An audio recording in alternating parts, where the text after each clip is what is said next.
खुशबू यादव अवधि गीत के चैनल पे आप सभी का स्वागत है। आइए प्यारा सा छोटा सा नाच गीत लेके आई है। कैसे लगेगा कमेंट बॉक्स में बताइएगा और इनके चैनल को सपोर्ट करिएगा, अपना ढेर सारा प्यारा आशीर्वाद दीजिएगा फ्रेंड्स। अंगूरी में डास काला ना गोबला मझरा भैया बोलाई दा।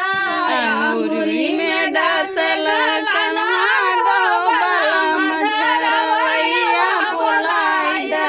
सास के बोलाई दा, ससुर के बोलाई दा, सास के बोलाई दा, ससुर के बोलाई दा।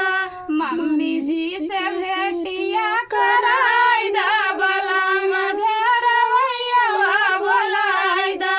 मम्मी जी से भेटिया कराई दा, बला मझरा भैया बोलाई दा। अंगूरी में डास काला ना गोबला मझरा भैया बोलाई दा।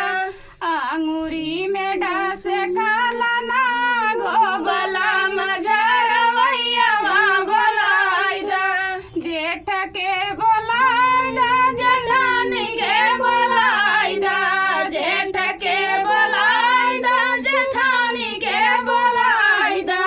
वीरनौ से भेटिया कराई दा, बला मझरा भैया बोलाई दा।